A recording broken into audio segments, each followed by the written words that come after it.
l'avenue Isangi, tu es déjà dans la résidence, il y a Papa Lutumba Simaro, le prophète, le poète. Chose étonnante, ndenge to mesana koloba toujours, tu es dans l'avenue Isangi, corps et côté dans l'avenue Isangi pour vous informer. Matanga ya mvula et bandi, je ne sais pas dans un piroger, un mois dans mboka donc piroger na ebité oki ko yebisa biso par rapport ya eloko euti ko sala mato ebité ezani. Non, eza ba signe, eza ba signe et la kisi Papa Lutumba la kisi que à côté na avenue na ye. Parce que tant que to koti matanga mbule bandi signe kakebeta, mais ngandam tuna senge pardon. Na vi Papa Lutumba na amta attention, ba kake leki, excès de kake. Papa Lutumba yokenga, mais à permettre que moi mbula mo mkebeta et la sake à côté na avenue na ye et tant que ba koti se na ndaku mbula ngove mamoko et sili. Donc, ils ont signé la sake mokonzi aye. Donc, la qui est à côté de l'avenue nae. Voilà, et là on a rôle Ok, merci. Pas trop de commentaires maintenant. Voilà, déjà sorti à corps. Ils ont ça la massiko. Tozo bima déjà na Isangi bozo mona wana ezali cortège. Il y a les conduits protège. Oh yo bazo ça la sécurité pour que ezala bien ensemble. Na la police na biso organisation ezo kende kitoko mingi. Voilà maintenant tozo mona cortège dengue ezoya cortège yangoana ezoya. Donc tozo kende malembe na corbillard na biso bozo mona nzembo ezobeta parce que yemoko le poète le prophète alobaki balelaye na banzembo. Donc voilà maintenant tozo lela c'est là. Ah oui, hein, voilà maintenant le corbillard ça déjà voilà liboso. Donc tozo landa déjà corps ya Papa la biso Lutumba Simaro ye wana Papa Kei. Comprenez mon émotion. Donc koki kolobate ya kolobezate voilà maintenant ndenge musalezo salama tozo landa toujours corps ya Papa la biso Lutumba ensemble wala ba mapinga ya mboka na biso ya mboka bangwana baza toujours pour la sécurité. Voilà maintenant tozo kende ensemble donc bana lingwala bazo landa toujours pour la relaxer que papa zaki muto mabele na bango la lingwala tozo continuer toujours na cortège na biso voilà na lingwala ndenge baleli les poètes le prophète bozo mona ndenge tozo kende toujours ensemble pour accompagner Papa na biso jusqu'à ce que tokoma na salle ya palais du peuple pa iwapi corps ya Papa na biso et kozala. Donc voilà Lutumba Simaro ye moko alobaki lingwa lekolela ye voilà na kati ya mabele na ye na lingwala voilà nde bazolela Papa Lutumba Simaro de Papa tiki biso bozo mona déjà na kati ya lingwala pour informer que Papa Zaki beaucoup plus aimé. Donc vous avez toute tendance de la Papa Lutumba Simaro ba jeune mi bangelo lenge moko ba tubabimi na venir pour le poète Lutumba Simaro. Donc Azaki prophète de sa part vous avez de bazole là. Mes chers amis, voilà Toza Kokoba après Kouta na lingwala na résidence officielle à Papa Lutumba. Le cortège mortuel les a se diriger vers le palais du peuple. Wapi et Sika et qu'on allait exposer. Nous sommes en Kondo, le poète Lutumba Simaro. Mais actuellement, Tozan est venu ex-24 novembre. Wapi Sika Tozon et Sika un monument et un illustre disparu et Zalaka. Actuellement, tu as commis la cathédrale Notre-Dame du Congo. Voilà.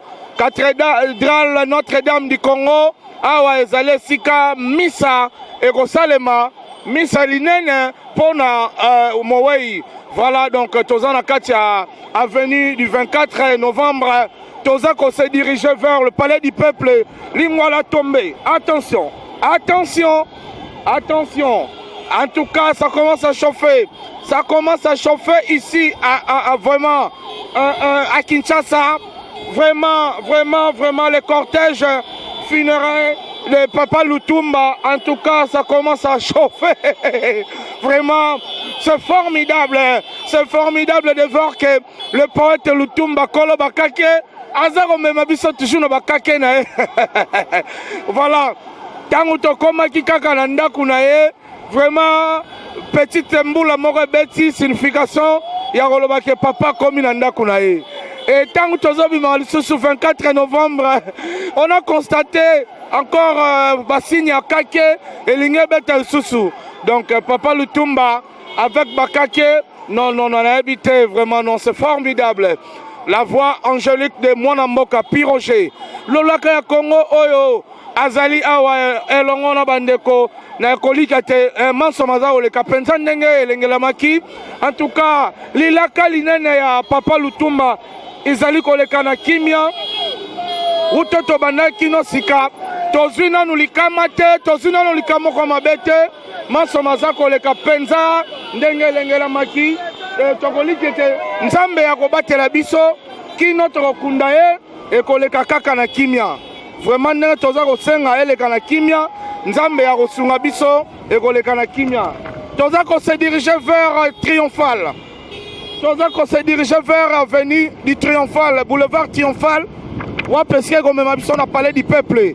Comprenez-moi que toza awa na allure moko ya makasi. Voilà.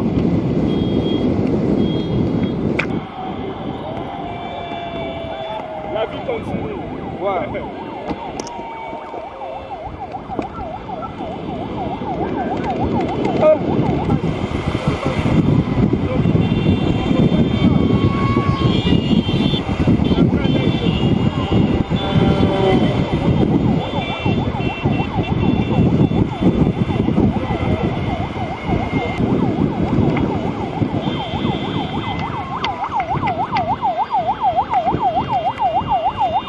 En tout cas, awa, tension comme Makassi.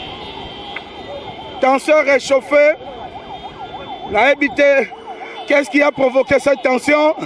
Tension vraiment Makassi. Awa. Vraiment, non, non, non, non, non, non, non. C'est formidable. D'ailleurs, na Kimaki. Comprenez-moi. Comprenez-moi, na Koka Maramouya Boete. Na Kimaki. Voilà, na zone Soussou. Donc, Nazongi Soussou. Vraiment, donc, Bazota Moussa Papa Lutumba. Vraiment. Donc, ici, bako exposer nous autres en condo. Ensemble, na ba wewa mena ebisibino. C'est grave. C'est grave. Ensemble, na ba. C'est grave. C'est formidable. C'est formidable, je vous jure. C'est formidable. Nous sommes ici au Palais du Peuple, là où sera exposé les corps. Voilà votre humble serviteur Piroger Mwanamboka, qui vous transmet ce qui se passe actuellement ici dans la ville-province de Kinshasa. Donc, cortège funéraire de Papa Lutumba, ça chauffe vraiment. Donc, ils ont chauffé à moto. Pour tout le monde, mati makala matikali, eza pende simbi opesi mbombo boy, pambate awa penza Kinshasa mobimba, eza kolela poète Kinshasa mobimba, baza kokanisa ye na misala kitoko ya salaki, na banzembo malamu wa embelaki biso, na maloba na ye kitoko. Kinshasa etikite, Kinshasa eza kolela Papa Lutumba, Kinshasa eza tombé. Oh, tu vas rappeler le programme que Mokolo Lelo et Rosala veillée mortuelle. Oyo et Rosara et dédié à Libota. Famille Kakane, Bangonde Baroza Mokoma Bango, Mokoma Lobby, Mokoma Samedi. Et Rosala va misa, Mamouna Ndenga et Rosala. Bongo Mokolo Moyenga, topé dimanche. Et Rosala, hommage officiel. Il y a Bakonzamboka, donc il y a autorité, il y a Batunion surtout, Bakoya ko rendre hommage na ye mokolo, il y a dimanche. Et ça peut mokolo oh tokozongisa Papa Lutumba na mabele. Voilà. Donc ndenge bozo mona toza ko kende, toza ko koba. Donc tokomi pembeni ya kokota na kati ya palais du peuple. Voilà.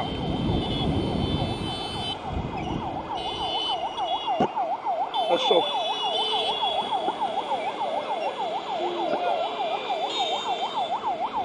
Voiture est bêtisée. Voiture est celle qui vous oba.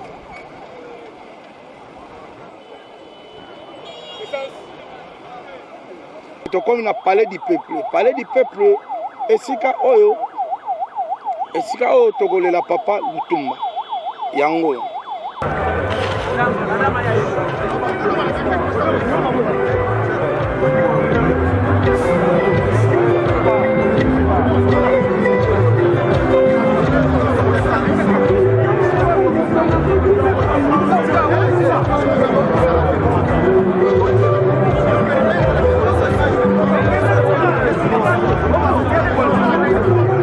Papa, kanga flash na yo. Ozo kanga photo to so filme.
Partout vous êtes déjà en Europe, on a vu que vous avez ébélé, vous avez biso, c'est Boss TV Live, bino obo sabona na bino déjà, nakati ya site na bino, nous sommes pratiquement les lots, toza presque na fin de toseno tobi, toza kotambola na cortège. Maintenant là nous sommes déjà nakati ya salle ya palais du peuple, besoin mon accord ici que zali, na vu que lobby déjà toza na bino pour que vous soyez sur information. Là déjà je vois Hervé Lupana de depuis tête, pourquoi pas mon boss aussi. Bienvenue à Tchomé, à Maman Lisa Moukanya. Hakim Amboua aussi, nous sommes ensemble, pourquoi pas, n'a papa social depuis Irlande, Babi d'être à Kampa, nous sommes ensemble. Donc, à moi déjà, pour aller l'autre, mais je sais bien que nous sommes encore là parce que Bakokunda Papa Lutumba Simaro, dimanche déjà, Bakokundaye na nécropole. Voilà, maintenant nous sommes pratiquement à la fin. N'hésitez pas de nous appeler pour la continuité. Il y a un programme Nakati ya Boss TV Live. Quant à moi, je vous dis bye bye. Nabo Sanité, Babi Papa Confort Jamal Mukuna depuis Londres, Babi camarade Yazizi Lutumba, Naibi Kenzambe Asunga, Tozana Makasi Bisonyoso, tu es continuer na ba programme à suivre.